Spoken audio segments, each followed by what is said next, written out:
Hi everyone, I'm Don Dickson and I want to welcome you to another edition of the Master Class on the Mechanics of Fishing. So as we begin to look at depth and speed, we're starting that today. I just want to start by saying we're going to take our time with this because it's so important to your success, to you catching fish. You must understand that there was never a truer statement ever made. If you ever caught a fish, your depth and speed control was correct. And all those times you were not catching fish, either your depth and or your speed was not right. So all of our success, all of our failure in catching fish can be determined by those two things. So it's so important to your success that we're going to study it and study it and study it. And I'm going to give you examples of some of my fishing with buck that was so extreme on one side or the other that it'll have an impact with you as it did with me, and you'll never forget how important depth and speed control is. It's everything literally in catching fish. So this study on the depth and speed, we're going to take our time. We might be 2-3 weeks on it. But even when we move out of the control section of our talks, in the further talks, casting, trolling, presentation of lures, weather and water conditions, map and interpretate, almost everything we ever talk about in our study of successful fishing will in some way come back and tie into and relate to depth and speed control. I thought I'd begin by telling you that one of the things that really influenced me about Buck's teaching when I first met him, he was so different in this respect that it got my attention. And my whole family, they were all teachers. And so I understand the importance of education and learning and teaching and learning and the combination and the connection between the two.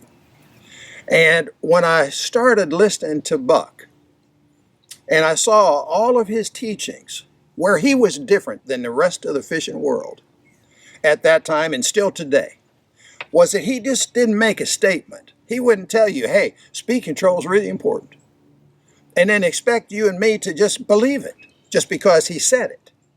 Well, instead, what he did was saying, well, I'm going to tell you that these are our two main controls, but then I'm going to give you the science behind it. I'm going to give you the scientific research that led me to this conclusion. I had a theory about it, but then I went out and proved it, and here is what I found. And so if I give you the science behind it before we even get started about telling the stories and all of the thousands of times I can tell you where depth and speed was all I needed, and that's what caught the fish, and so on and so forth. Before I do that, I want you to have the science behind the statement that the two controls in fishing are depth and speed. First, understand that the environment, the weather and water conditions, totally control the activity of a fish. It controls everything that happens to that fish. And all of the environmental conditions that a fish has to deal with are changing all of the time. We have air pressure, barometric pressure, how we got highs and lows. We have water pressure, we have pH, we have oxygen, we have temperature, we have light conditions. All of these weather and water conditions affect the activity of a fish. And one of the things that must be understood is because fish are very adaptable creatures, they've been able to survive with all of the changes in our environment. They've been able to survive since the beginning of time. And the reasons are part of this science that we're going to be getting into. And I want to give you an example of one very important thing. Is even though fish are very adaptable, they can't adapt quickly. Now, the best example I know I can give you of what I'm talking about right here is when I was just a kid, 5 years old, 6 years old, in the summer months, or in the spring, my dad would take us crappie fishing. And, you know, it was a bunch of fun with the bobbers and all that. It's still fun. Still do it with the grandkids and so on and so forth. But the idea was, back then, before anybody knew any better, we would fill our minnow bucket up with water, put it in our boat, and we'd go on off and get down to Roy's tackle shop, and then we would get our minnows for that day of fishing. So he'd scoop out 3 or 4 dozen minnows, put them in our bucket, and off to the lake we'd go. And by the time we got to the lake and we opened that minnow bucket up to start fishing, there'd always be 8 or 10 or a dozen or so minnows belly up dead. And we never really could figure out exactly why that was. We got a bunch of bad, sick minnows or what, you know. But here's what was happening. Remember I said fish are very adaptable creatures, but they can't adjust or adapt quickly to change. That's the difference. So what would happen back in the early days, before anybody knew any better, we would fill up our minnow bucket with water from our house, go pick up the minnows and take them out of the water that they were in at the bait shack. Different temperatures of water. And we dumped those things in there and went off to the lake. Even if it was 10 minutes later, half of them would be belly up. It's because they couldn't adjust quickly to that change in the temperature of the water. So that's the best example I can give you. But of all of the changes, light conditions, pressure, pH, oxygen, all of the things that make up the environment of the fish, these things are changing day by day. Sometimes hour by hour, they're changing. And even at times, Buck used to say, minute to minute, these things are changing constantly. So when there's a severe change, for the fish, who, keep in mind now, can't adapt quickly to change, rather than to fight these changes, the fish just drop deeper. And the reason for that is, now they don't know, this is something that happens instinctively and so on and so forth, but what happens is the deeper you go in any body of water, most of these conditions, these changes, begin to stabilize. In fact, most of the conditions of the environment that we just mentioned, all of the above, most of them are absorbed and are contained, so to speak, and these changes that are going on are in the first 8 to 10 feet of water. And the deeper you go in that body of water, the more stable all of these conditions become. By the time you reach sort of the sanctuary depths that we talked about, 35 for the bass and 45, 55 for muskie and northern, when you reach those depths, everything is stable. Now you can have a severe cold front go through, a severe change in all of the above, and it'll send a bass to 60 feet. And that's where he reached that stable condition. So when you start considering, they're adaptable, but they don't adapt quickly. This gives us a key to this study on depth and speed control. Let me tell you what I'm talking about now. First, let's look at speed. I'm going to talk about depth and speed together because these things must come together in order for you and me to catch fish. However, I'm going to break them up when we're talking about the science of them. I'm going to break them up a little bit. First talk about speed, then I'll talk about the depth, so that you get this picture that we have to consider our depth and speed at all times. That's the answer to catching fish. Now, with this idea now that a fish can't adapt quickly to change, and we know that the environment's changing on a regular basis, and they're forced into this deep water. They're forced to reach a stable condition, and they'll keep going. They'll keep going downstairs until they reach a stable condition from the changes. And in most cases, as you all probably already know, fish are cold-blooded creatures, and what happens is the deeper they go in any body of water, the colder the water becomes. So they're adapting to these changes by going deep, but a couple of things happen when they go deep. We got cold water now, and so they also are beginning to adapt because their metabolism slows down to a point because of the cold water, because of the cold environment, that they become dormant. And they're adapting to all this change. But by dropping deep, so they're changing depth is one way they adapt. The other way they adapt is their metabolism.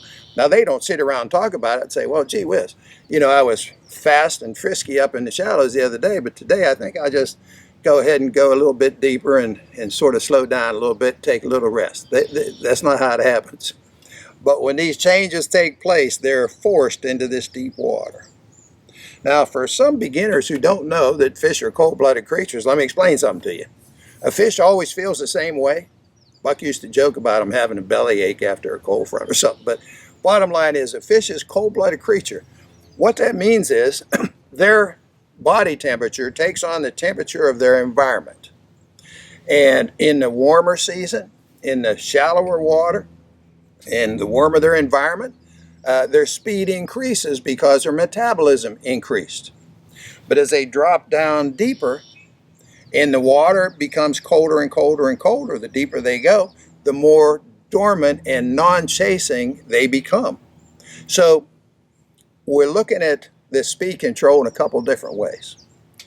We know that fish can adapt, and that's how they've survived all these years, in two ways. They adapt by changing depth, by dropping deeper. And they also adapt by their metabolism slowing down as they drop deeper. So they now have a way that they can adapt.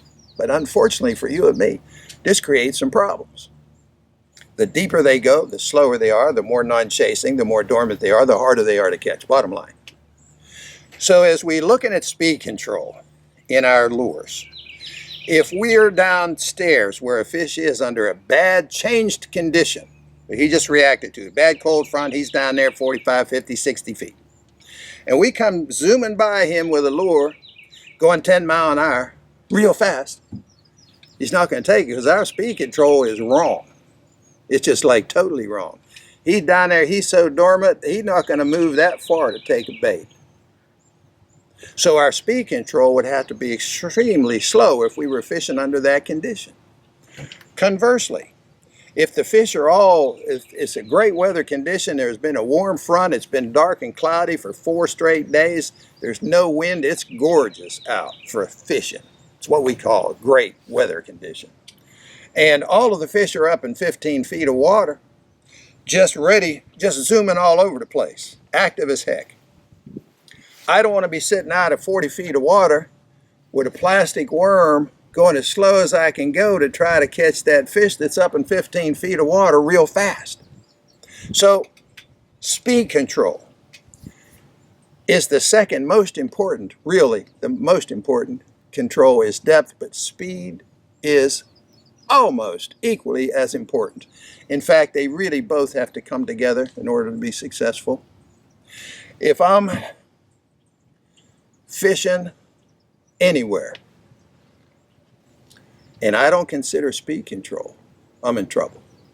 Now, I'm going to tell you a story which cemented all of this in my mind for the first time, and it happened, in fact, I can't even remember the year, 74, 75, it was early on in my career with Buck. And it happened on the Mississippi River up in Minnesota. He liked to go up there from time to time to catch these big old white bass, a lot of 3-pound white bass. And he liked to go, on occasion, he would just schedule a trip to go up there. But he liked to go during the spring or the early season after the walleye spawn. He never liked really fishing spawning fish. So he'd let the walleyes spawn, and after the walleyes would spawn in the Mississippi River, they would leave a lot of that walleye caviar behind, So here come all the white bass up there in Lake Pepin, and they're in there gorging themselves on the left behinds by the walleye. So he liked to go up and catch these white bass. So he thought he'd take me on this trip and show me wing dams, and he also wanted to look at possibly having a summer school on the river. So we were looking at a bunch of different things, but he also wanted to go do some fishing. But the first day we were there, it was cold.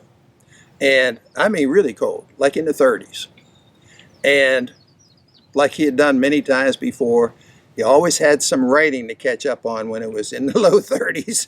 And he sent me out there, and he sent me sort of up the river a little bit looking for the outside bend, you know, one of the keys to fishing the river. And I came to this outside bend that was probably a mile, mile and a half maybe. Could have even been 2 miles, but a big outside bend in the river. Perfect spot to where we should be catching these white bass at this time of the year. When you come out from the shoreline, from the bank, it come out to about 6, 7 feet of water, and then it'd break into the river. So it was this shelf is where you would normally find these white bass in there picking up on the walleye spawn. So I went out there, and even though I had my doubts, I did make a couple of trolling passes up this river. Little with the smaller lures, 500, 400, came back with a short line 250, I think, fishing about 7 feet of water. So I sort of scoured all that water on the troll about as slow as I could troll. No fish. I wasn't surprised. In fact, I was looking for the closest cup of coffee. I mean, it was cold. And cold and lonely, because Buck's in at the camper, nice and warm. I'm out there freezing by myself. And so I decided, well, okay, I'll go up. And this was before the days of, we didn't carry a positioning motor. I'm in a 14-foot aluminum boat with a 10-horse 9.9 Johnson. So I'm in this aluminum boat, and I was standing, and I was going to make a drift down. There was a little bit of current, of course. So I was making a drift down this outside bend and kept pushing the, bumping the engine a little bit, the gas engine, to keep myself in position as I made this drift down there. And I was throwing like a 1/4 ounce jig in there to the bank and bringing it out to the drop off. And that was my cast. I made a whole swing down through that 1.5 miles or whatever it was, didn't catch fish. So I said, man, I'm not having fun.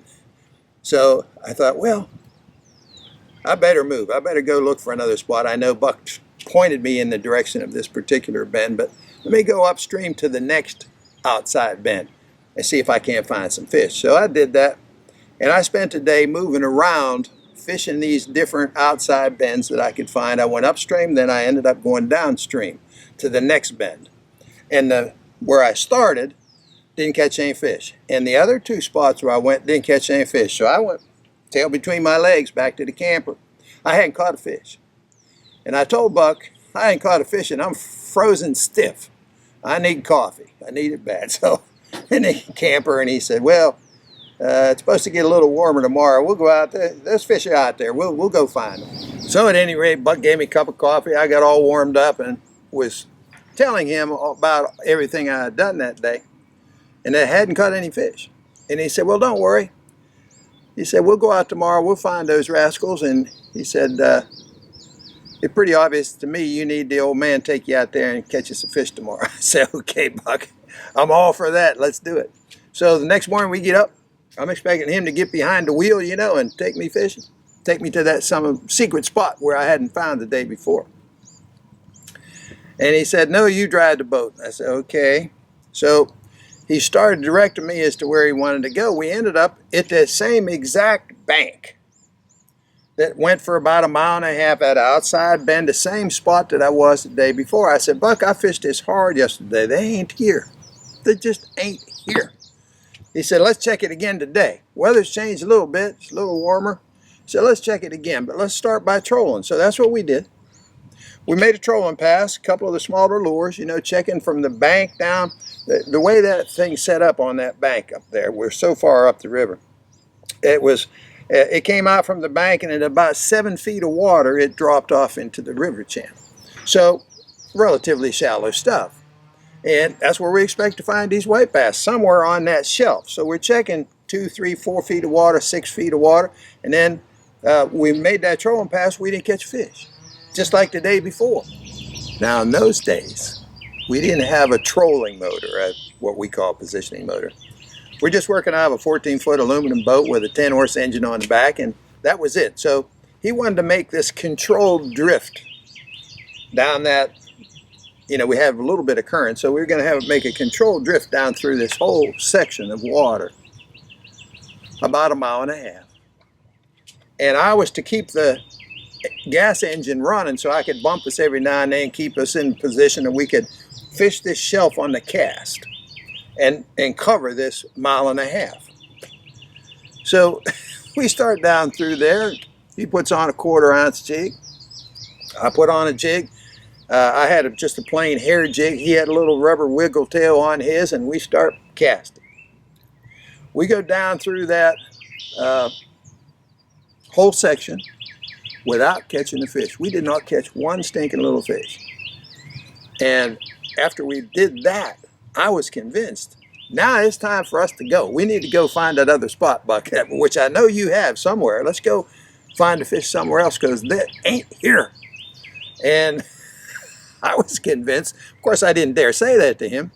But after we finished that thing, he just sat there for a second. He said, let's go back up. I'm going to make another drift down through there.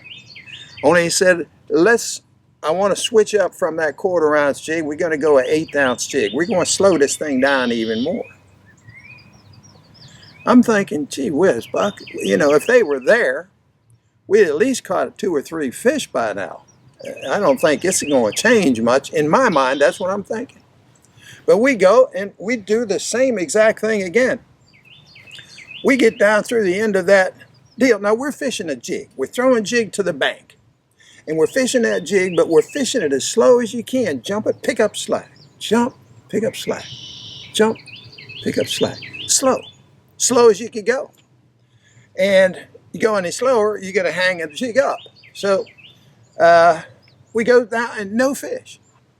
So now we've got probably close to 3 hours invested. I'm with Buck Perry. 3 hours on the water. We haven't caught a fish.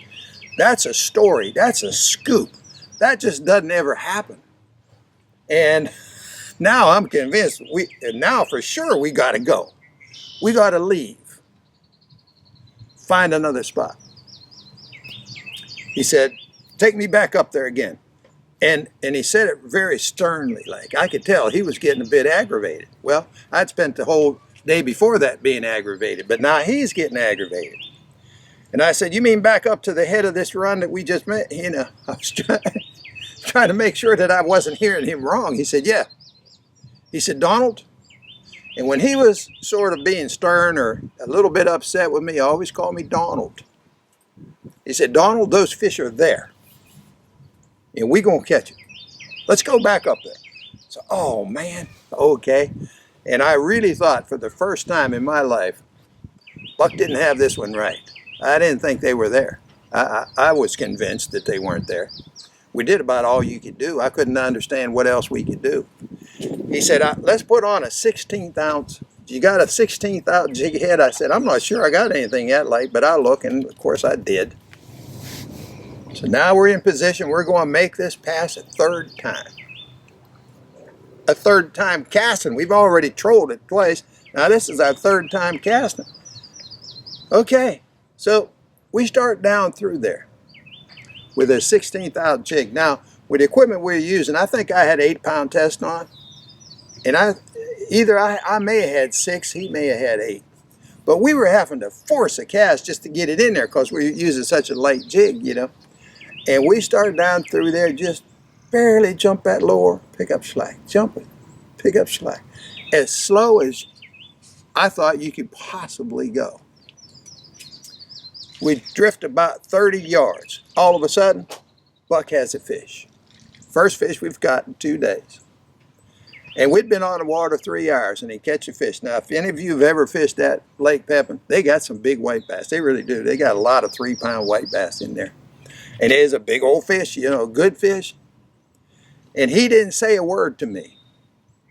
And all I said to him was, as we kept on drifting, I said, well, you were right. We know one thing for sure. There is at least one in here. You know, and I was sort of making light of it. And, of course, I'm making another cast, and he makes another cast. After he released that fish, he made another cast. Boom. He had a 2nd fish. And I said, oh, you're just showing off now, 2 fish. At least we know there is a couple of fish in there, and I'm kind of laughing about it, and he still hasn't said a word. He just stern-faced, make another cast, and now I'll make another cast because I'm thinking, well, maybe these fish are turning on. Maybe I can get one right now. So I'll make another cast. And I'm jumping my bait. And bing, I look up, he got another fish on. That's 3 in a row. Long story short, he caught the 5th fish. 5 fish in a row, and I haven't caught one yet. And he hadn't said anything. He just sort of has this little smirk on his face. And I'm drifting. I'm the one fishing the fresh water. He's following in behind me because he's in the front of the boat, and I'm the one bumping, keeping this controlled drift going from the back of the boat. But I'm fishing the fresh water, and I haven't caught one. So after he caught the 5th fish, I said, I stopped the boat. I just shut the engine off. I said, okay, what the heck are you doing? And he looked at me and he said, man, I was wondering how long it's going to take you to ask me that question. He said, watch this. Boom, and he makes a cast. And as soon as that lure hit the water, he started to slowly turn his reel handle, but he didn't jump the jig like you would traditionally do. He didn't jump it a bit. He just started turning that reel handle so that the lure wouldn't hang up. And the wiggle tail, because of the little bit of a current, the wiggle tail was still working, but he wasn't moving the lure like that. He wasn't jumping it. You throw it out and just barely start to turn that reel handle, boom, and the fish had it. They were that close to the bank. They were stacked in there. He said, don't jump the lure. Those fish are dead slow, dead stop. That's how slow they are. So I make a cast. I do exactly what he did. Bang. First cast, fish. Second cast, fish. I said, I can't believe that it was that minute of a difference in speed that was creating this success versus failure. So I was determined. I was going to make a cast. I was going to jump it a little bit and defy that and say, hey, the fish are just getting active. And I make 4 or 5 casts, no fish. Jump it just a little bit, jump it, pick it up. Jump it, pick it, no fish. Go right back into the same spot and don't jump it. Turn that reel handle, bang, a fish. Now, I'm not kidding. Trust me when I tell you. In the next hour, we must have caught 150 fish. We had 2 on every cast. They were stacked in there so thick it was unbelievable. And we kept trying, and he kept trying during this time, the next time period. We were loading the boat. Every now and then he'd throw one out there and try to jump the lure. Nothing. It was absolute foreshore speed control and speed control only that made the difference. We never changed lures. It was just that speed. When you jump the bait, think when you're jumping a lure, any jump bait, any jig, when you jump it, there's certain speed speed involved in that maneuver. And that, just that much, was too fast. But the wiggle tail just sitting there, basically, and doing this for a second was perfect. And the fish would take it. Now, I have never forgotten that story. I never will. It's an extreme situation, but it was a dead, absolute, pure, definite example of how you have to have your speed control correct or you're not going to catch fish. In fact, in Buck's material, I pulled it out. When he made his advanced material, we were talking one night as he was rewriting a lot of stuff, and it was in this section when he was talking about controls in fishing. And he said something at the dinner table, something about speed control. I said, boy, do you remember that time back in 1974, 75 when we were up there at Lake Pepin and it was white bass and And he said, I'd kind of forgotten about that, but that was something, wasn't it? I said, yeah, that sure it was.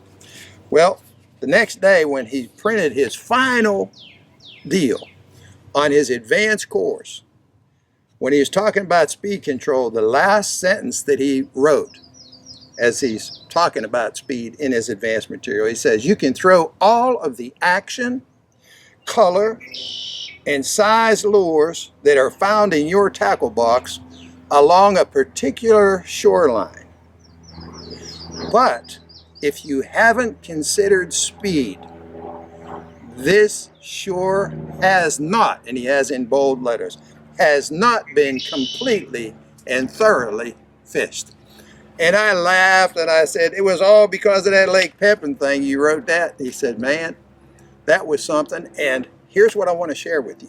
And then I'll close for today. We stayed there for 4 days.